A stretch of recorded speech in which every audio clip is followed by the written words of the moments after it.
ಜೀವನದಲ್ಲಿ ಶುಭ ಫಲಗಳು ದೊರೆಯಲು ಪಿತೃಪಕ್ಷದ ಸಮಯದಲ್ಲಿ ಈ ವಸ್ತುಗಳನ್ನು ದಾನ ಮಾಡಿದರೆ ಶುಭವಾಗುವುದು. ಇದರಿಂದ ಪೂರ್ವಜರು ಸಂತೃಪ್ತಿಯಾಗಿ ಆರೋಗ್ಯ ಆಯುಷ್ಯವನ್ನು ಆಶೀರ್ವದಿಸುತ್ತಾರೆ ಎನ್ನುವ ವಾಡಿಕೆ. ಪಿತೃಗಳ ಋಣ ತೀರಿಸಲು ಎಂದಿಗೂ ಸಾಧ್ಯವೇ ಇಲ್ಲ. ಆದರೆ ಅಗಲಿದ ಪಿತೃಗಳನ್ನು ವರ್ಷಕ್ಕೊಮ್ಮೆ ಪಿತೃಪಕ್ಷದಲ್ಲಿ ಅಥವಾ ಮಹಾಲಯ ಅಮಾವಾಸ್ಯೆಯ ದಿನ ಸ್ಮರಿಸಿ ತಿಲತರ್ಪಣ, ಜಲತರ್ಪಣ ಹಾಗೂ ಪಿಂಡದಾನವನ್ನು ನೀಡಿ ಕೃತಜ್ಞತೆ ಸೂಚಿಸುವುದೇ ಮಹಾಲಯ ಅಮಾವಾಸ್ಯೆಯ ಉದ್ದೇಶ. ಪಿತೃರಿಗೆ ಪಿಂಡ ಪ್ರದಾನ ಮಾಡಿ ತಿಲೋದಕ ತರ್ಪಣ ಬಿಡುತ್ತಾರೆ. ಗೋಗ್ರಾಸವಿಟ್ಟು ಆ ದಿನ ಮಾಡಿರುವ ಪ್ರತಿಯೊಂದು ಆಹಾರವನ್ನು ಕಾಗೆಗೆ ನೀಡಿ ಕಾಗೆ ಆಹಾರವನ್ನು ಸೇವಿಸಿದ ಬಳಿಕವೇ ಕುಟುಂಬದವರು ಸೇರಿ ಊಟ ಮಾಡುತ್ತಾರೆ. ಈ ವರ್ಷ ಅಕ್ಟೋಬರ್ 2 ಬುಧವಾರ ಮಹಾಲಯ ಅಮಾವಾಸ್ಯೆಯು ಬಂದಿದೆ. ಪಿತೃಪಕ್ಷ ಮತ್ತು ಮಹಾಲಯ ಅಮಾವಾಸ್ಯೆಯ ದಿನ ಪೂರ್ವಜರನ್ನು ನೆನೆದು ಕೆಲವೊಂದು ವಸ್ತುಗಳನ್ನು ದಾನ ಮಾಡಬೇಕೆಂದು ಶಾಸ್ತ್ರಗಳಲ್ಲಿ ಹೇಳಲಾಗಿದೆ. ಪಿತೃಪಕ್ಷದಲ್ಲಿ ಪೂರ್ವಜರು ಭೂಮಿಗೆ ಬರುತ್ತಾರೆ ಎನ್ನುವ ನಂಬಿಕೆ ಇದೆ. ಈ ಸಮಯದಲ್ಲಿ ಮಾಡುವ ದಾನಕ್ಕೆ ಹೆಚ್ಚಿನ ಮಹತ್ವವಿದೆ. ಕೆಲವು ವಸ್ತುಗಳನ್ನು ದಾನ ಮಾಡಿದರೆ ಪೂರ್ವಜರು ಸಂತೋಷದಿಂದ ನಮ್ಮನ್ನು ಹರಸುತ್ತಾರೆ ಎನ್ನುವ ನಂಬಿಕೆ. ದಾನಕ್ಕಿಂತ ಮಿಗಿಲಾದ ಪುಣ್ಯದ ಕೆಲಸವಿಲ್ಲ ಎಂದು ಹೇಳುತ್ತಾರೆ. ಅದರಲ್ಲೂ ಪಿತೃಪಕ್ಷದಲ್ಲಿ ದಾನ ಮಾಡುವುದರಿಂದ ಪೂರ್ವಜರನ್ನು ತೃಪ್ತಿಪಡಿಸಬಹುದು. ಇದರಿಂದ ಮನೆಯಲ್ಲಿ ಸುಖ ಶಾಂತಿಯ ಜೊತೆಗೆ ಸಂಪತ್ತು ವೃದ್ಧಿಯಾಗುತ್ತದೆ.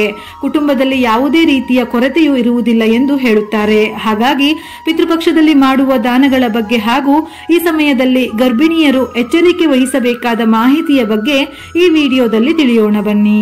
ಗರ್ಭಿಣಿಯರು ಪಿತೃಪಕ್ಷದ ಸಮಯದಲ್ಲಿ ತಪ್ಪಿಯೂ ನಿರ್ಜನ ಪ್ರದೇಶ ಅಥವಾ ಕಾಡಿನ ಕಡೆ ಸ್ಮಶಾನಕ್ಕೂ ಹೋಗಬಾರದೆಂದು ಪುರಾಣಗಳು ಹೇಳುತ್ತವೆ. ಪಿತೃಪಕ್ಷದಲ್ಲಿ ಪೂರ್ವಜರ ಜೊತೆ ಕೆಟ್ಟ ಆತ್ಮಗಳು ಭೂಮಿಗೆ ಬರುತ್ತವೆ. ಇದು ಗರ್ಭಿಣಿ ಹಾಗೂ ಮಗುವಿನ ಮೇಲೆ ಕೆಟ್ಟ ಪರಿಣಾಮ ಬೀರುತ್ತದೆ. ಹಾಗಾಗಿ ಗರ್ಭಿಣಿಯರು ಈ ಸಮಯದಲ್ಲಿ ಎಚ್ಚರವಾಗಿರುವುದು ಒಳಿತು. ಪಿತೃಪಕ್ಷವೆಂದರೆ ನಮ್ಮ ಪಿತೃಗಳಿಗೆ ಗೌರವ ಸಲ್ಲಿಸುವ ಹಬ್ಬವಾಗಿದೆ. ಅಷ್ಟು ಮಾತ್ರವಲ್ಲ, ಸದ್ಗುಣವನ್ನು ಪಡೆಯಲು ಮೋಕ್ಷದ ಬಾಗಿಲನ್ನು ತೆರೆಯಲು ಕೂಡ ಇದು ಅತ್ಯಂತ ಉತ್ತಮ ಸಮಯವಾಗಿದೆ.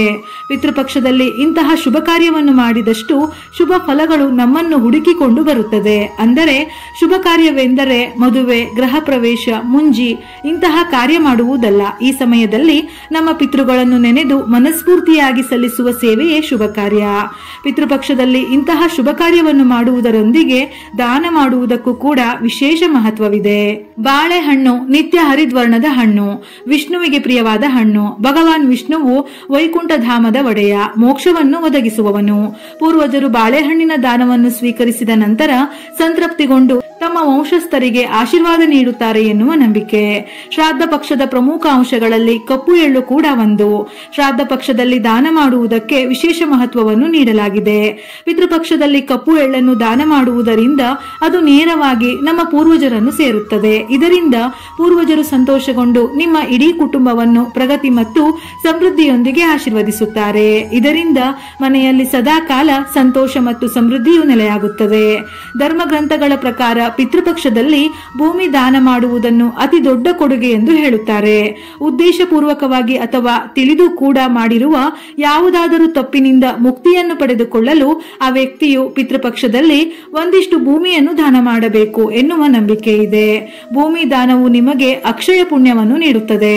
ಪಿತೃಪಕ್ಷದಲ್ಲಿ ಭೂದಾನ ಮಾಡುವುದರಿಂದ ಮನೆಯಲ್ಲಿನ ನಕಾರಾತ್ಮಕ ಶಕ್ತಿಯು ದೂರಾಗುತ್ತದೆ ಮತ್ತು ಮನೆಯ ಗೌರವ ಹೆಚ್ಚಾಗುತ್ತದೆ.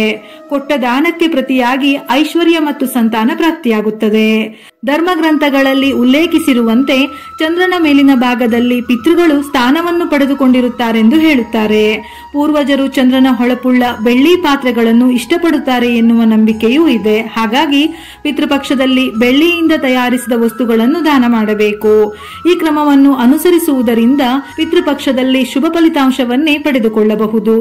ಪೂರ್ವಜರ ಹೆಸರಿನಲ್ಲಿ ಬಟ್ಟೆಗಳನ್ನು ದಾನ ಮಾಡುವುದರಿಂದ ಜೀವನದಲ್ಲಿ ಎಲ್ಲಾ ಭೌತಿಕ ಸಂತೋಷವನ್ನು ಪಡೆಯಬಹುದು. ಜೊತೆಗೆ ಪೂರ್ವಜರ ಆಶೀರ್ವಾದಕ್ಕೂ ನಾವು ಪಾತ್ರರಾಗಬಹುದು. ಆದರೆ ಹರಿದಿರುವ ಹಳೆಯ ಬಟ್ಟೆಗಳನ್ನು ಎಂದಿಗೂ ದಾನ ಮಾಡಬೇಡಿ.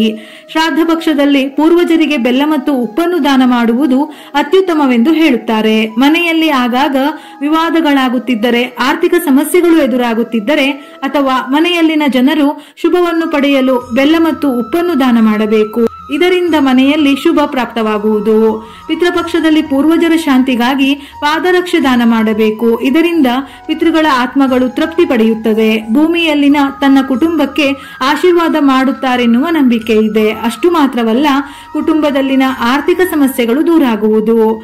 ಛತ್ರಿಯನ್ನು ದಾನ ಮಾಡುವುದು ಉತ್ತಮವೆಂದು ಹೇಳುತ್ತಾರೆ. ಇದು ನಿಮ್ಮ ಕುಟುಂಬದಲ್ಲಿ ಸಂತೋಷ ಮತ್ತು ಶಾಂತಿ ನೆಲೆಯಾಗುವಂತೆ ಮಾಡುತ್ತದೆ. ನೀವು ನಿಮ್ಮ ಕುಟುಂಬದ ಸದಸ್ಯರು ಮಾತ್ರವಲ್ಲ, ಪೂರ್ವಜರು ಕೂಡ ಸಂತೋಷಗೊಳ್ಳುತ್ತಾರೆ. ಹಾಗಾಗಿ ಪಿತೃಪಕ್ಷದಲ್ಲಿ ಪೂರ್ವಜರ ಹೆಸರಿನಲ್ಲಿ ಛತ್ರಿಯನ್ನು ದಾನ ಮಾಡಬೇಕು. ವಿಡಿಯೋ ಇಷ್ಟ ಆಗಿದ್ದಲ್ಲಿ ಮರೆಯದೆ ಲೈಕ್ ಮಾಡಿ. ಹೆಚ್ಚಿನ ಮಾಹಿತಿಗಳಿಗಾಗಿ ನಮ್ಮ ಫೇಸ್ಬುಕ್ ಪೇಜ್ ಅನ್ನು ಫಾಲೋ ಮಾಡಿ. ಇದೇ ರೀತಿಯ ಮನಮುಟ್ಟುವ ಉಪಯುಕ್ತ ಮಾಹಿತಿಗಳಿಗಾಗಿ ಮತ್ತೆ ಭೇಟಿಯಾಗೋಣ.